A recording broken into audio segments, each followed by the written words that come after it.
Okay, I switched over. As I was saying, with the Raptor, it is a gas guzzler. So in order to save on what we spend on gas here, which is a lot, what we've done is we bought a motorcycle on finance, and the payments on this don't come, even with a full tank whenever it's needed, don't come to anything like the Raptor. So it's a saving and a plus, because I really love motorcycles.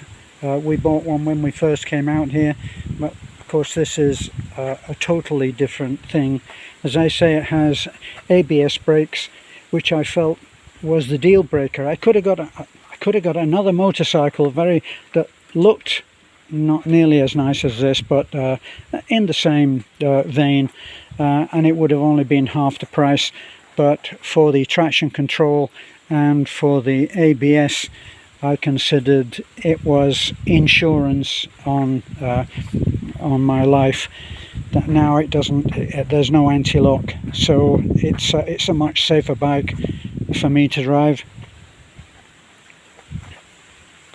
And as I said, this is a 150. This is the R15M, as you can see there. I'm not going to try to give you any kind of a review on this bike. I absolutely adore it. It is incredible. It's a lot more comfortable for me. Hard on the wrists, I found, because these are really almost like modified clip-ons. But they still give an aggressive attitude when you're sitting in the seat. This is the this is the pillion, or the passenger seat. Not very much of it, and Beth, I think, feels a little bit like a pea on a melon when she's up there, because it's so much higher. Look at the difference in height in the pedals.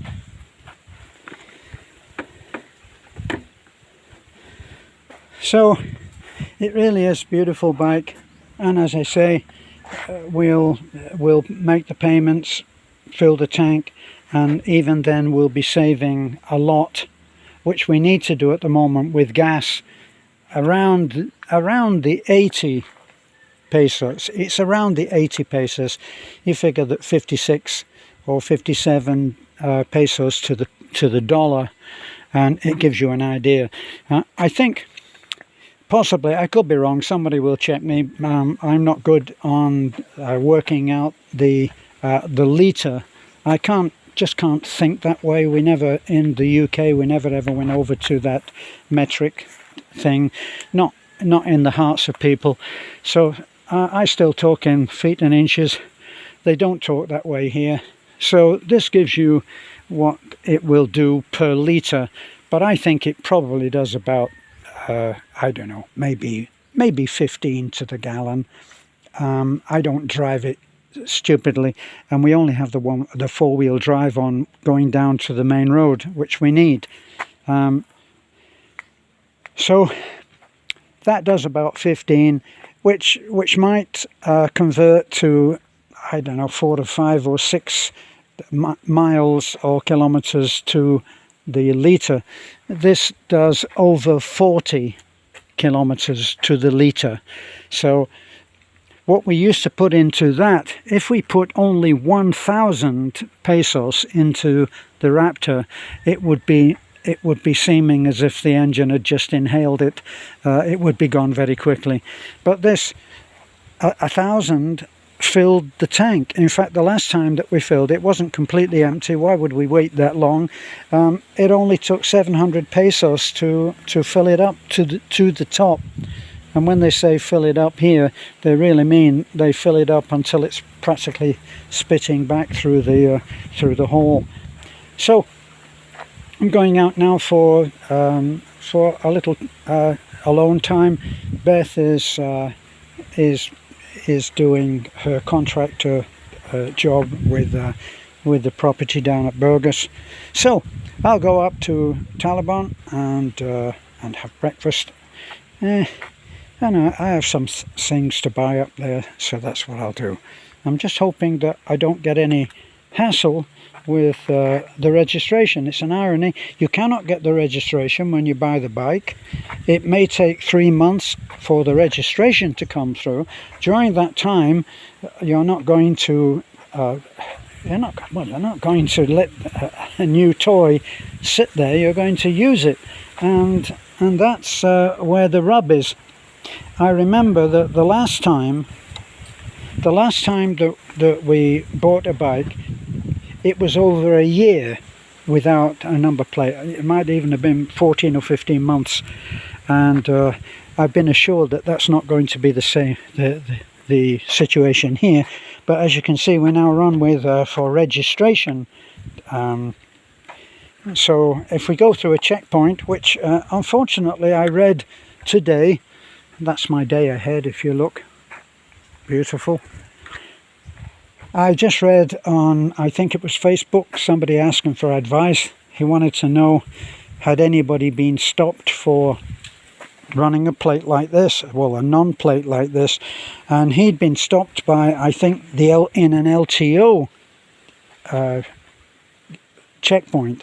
So he was stopped in a checkpoint being run by the LTO rather than the police. I think there is a difference the way they run them, and they took his license, and they said that he'll have to go to Tagbilaran to get his license and pay the penalty.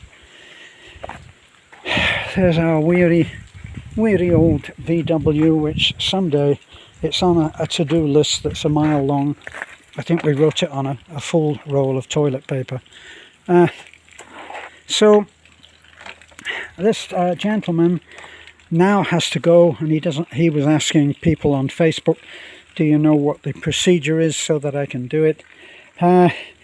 One person aggressively, I thought, but it worked.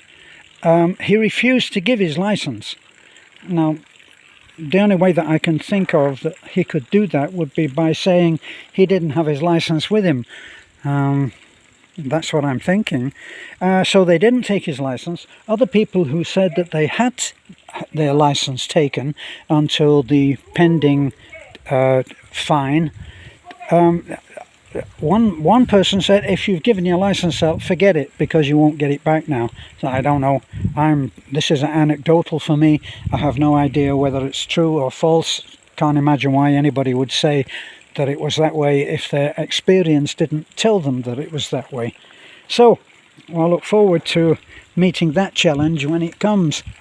As you can see, when the typhoon came, well, first things first, at the back there you will see what's left of our little red house. It's gradually coming down. There's a lot of mess, and there's no great infrastructure for getting this stuff out, so we have to get rid of it ourselves. This is all scrap, of course, because that whole house, even though it was clad in plywood, it was built in metal stud and metal sheeting, that red stuff that you can see there. That's how we clad the whole thing. It worked very well. The structure itself stayed perfect. It just took the roof off like it took everybody else's off. Well, nice to know that we're not special. But it also took down our shelter out the front of Nana's house. And so Rado is now looking around for, let me see, he's looking around for material to build this, and we're building it with what we have. Please, carpenters, do not message me. I know what you're thinking. Okay, you can't have a support beam that is pinched together like that, and I'm well aware of it.